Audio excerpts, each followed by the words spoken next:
Okay, so my thought process throughout this entire episode was essentially, are they gonna do it? Are they gonna do it? Oh my god, they're doing it! Oh, never mind, they didn't do it. Will they do it? Wait, are they doing it? Holy shit, they did it. Hello everybody, I am PhenomSage, and welcome back to another Darling in the Franxx episode review. Today we're going to be talking about episode 17, Eden. And I noticed some people were saying that I was reaching with some of the Bible symbolism that I noted in my opening 2 analysis. Great video, by the way, you should check it out. Well, that title alone proves you wrong. An episode named Eden focused on learning about the creation of humans, and Kokoro and Mitsuru becoming the first couple in hundreds of years to come together as man and woman? It could not be more blatant. But yeah, I guess first things first, holy shit, Mitsuru and Kokoro had sex. We've been talking all series about how far the stories would delve into this idea of sex and childbirth, but it seems like not only are they going all in, but it will be a major plot point relating to the rest of the series. Besides the surprise of it all happening, which took me aback, the final scene involving them was really touching and fleshed out their relationship and love for each other even more, which I was so hoping for, so I really appreciated and I'm happy that they went down this route. It's funny because despite being a quote-unquote Ikuno episode, this is probably the least Ikuno focused episode you ever could have given her, which I guess means her and Futoshi are getting shafted in favor of more interesting characters. Can't blame them, but I still feel like this Ikuno and Ichigo thing will come back into play at some point in the future, which I suppose is as good a segue as any to talk about Ikuno's small role in this episode, that is slapping 9 Alpha and losing control of her emotions for the first time. She ends up snapping when 9 Alpha begins going on his little spiel about how gender roles are completely worthless in today's day and age, and that it's a byproduct of an archaic past, mocking the group for wanting to bring back such traditions as childbirth. For one, 9 Alpha would fit right in line with today's society, and 2, if the 9s truly consider themselves non-binary, then this would explain why they pilot with each other the way that they do, the pistols and stamens reversed. Ikuno ends up losing it at this, and even though she doesn't get a lot of focus this episode, despite it technically being her episode, it was a nice moment to give her because it shows how frustrated she is with her own circumstances. She might even be taking it as a personal insult, 9 Alpha making fun of her for desiring someone that she can't have. Speaking of 9 Alpha, the 9s appear this episode, probably should have said that earlier, and we get their first major role in the series, which I'm happy about. They've always kind of been on the sidelines with various amounts of screen time. What's interesting to note is that of the 9 staying with Squad 13 here, everyone is present except the 3 gray-haired triplets. And on that subject, it's also interesting that we've never heard any of those 3 speak at any point throughout the series. Some people have said this before, but this could be because those 3 specifically are kind of like dummy partners for the other 9s. Pilots with no actual personality or emotions of their own, which would fit right in line with what 9 Alpha was saying about how humans are evolving to the point where such emotions are superfluous. But no, other than the Kokoro Mitsuru thing, I know exactly what you guys are focused on, and I don't blame you guys. The Blue Oni theory has been an incredibly vocal wish in the community ever since we first saw the disease on Hero in episode 5. And well, I didn't think it would actually happen, but you guys were right.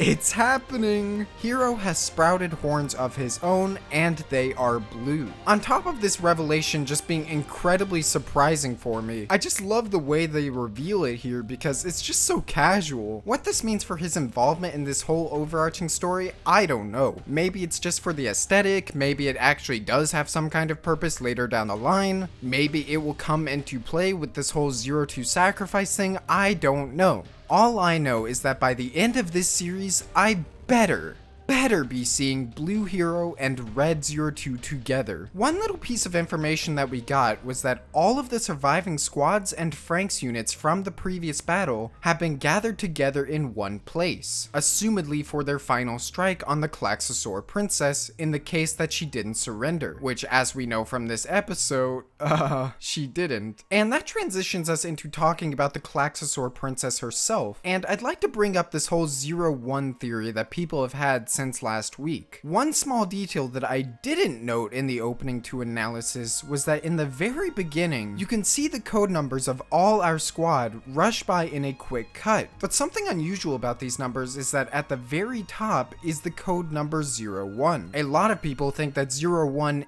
is the Klaxosaur princess, possibly someone that APE created but lost control over, otherwise known as the very first example of a Klaxosaur human hybrid. However, there is some evidence that contradicts this theory, and we'll talk about that in a second, but assuming it is the case, this would have a lot of implications on her disposition towards the APE messengers who are sent, and this also ties into a line that 9 Alpha says to 02 earlier in the episode, saying that she should stop pretending to be human, and that the 9s and her are different from the other squads. I don't know about you guys, but this implies to me that potentially all of the 9s are a Klaxosaur hybrid, maybe just not to the extent that 02 is. Anyways, back on this Klaxosaur princess, as was mentioned last episode, we see 2 members of APE sent as messengers to hopefully convince her to give up this long war that's waged among the humans and the Klaxosaurs. Convinced that she no longer stands a chance, presumably because of their taking of the Grand Crevice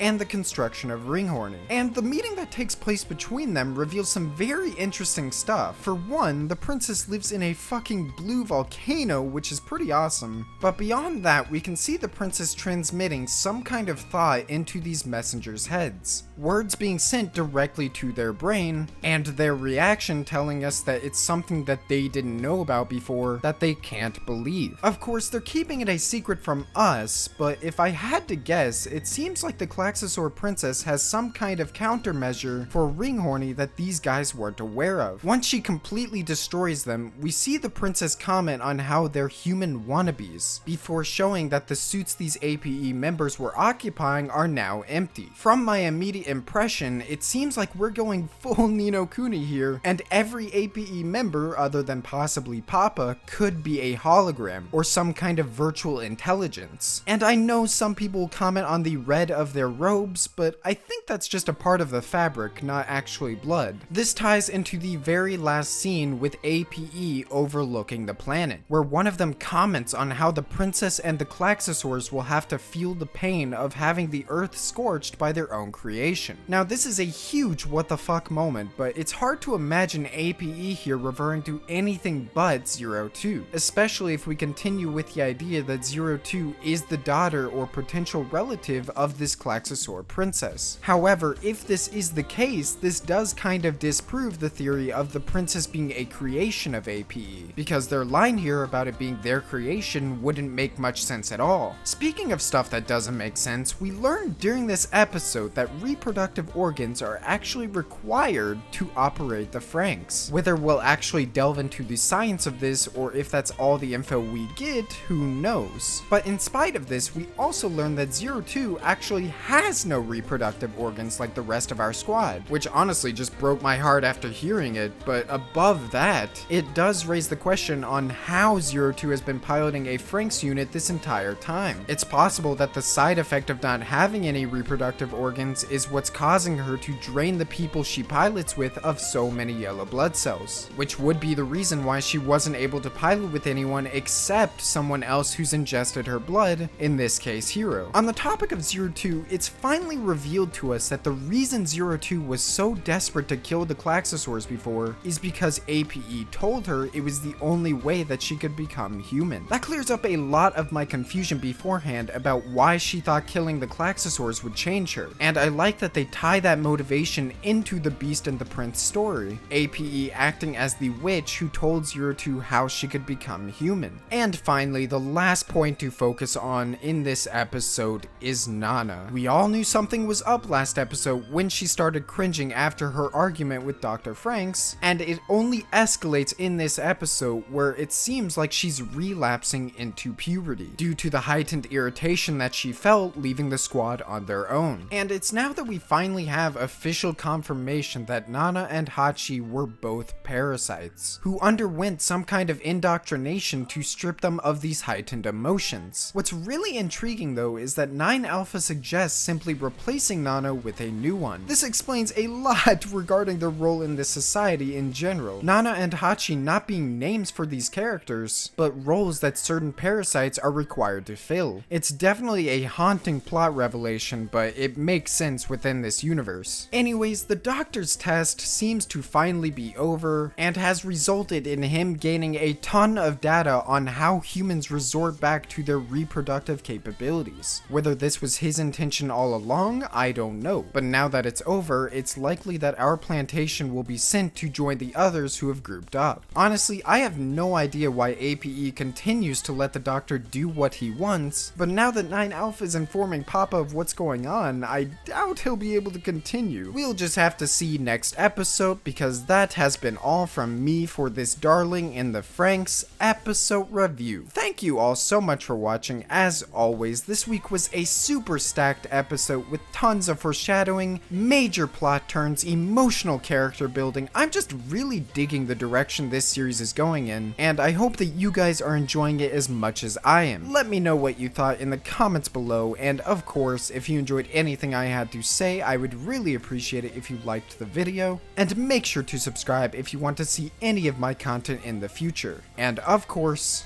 as usual, have a great day.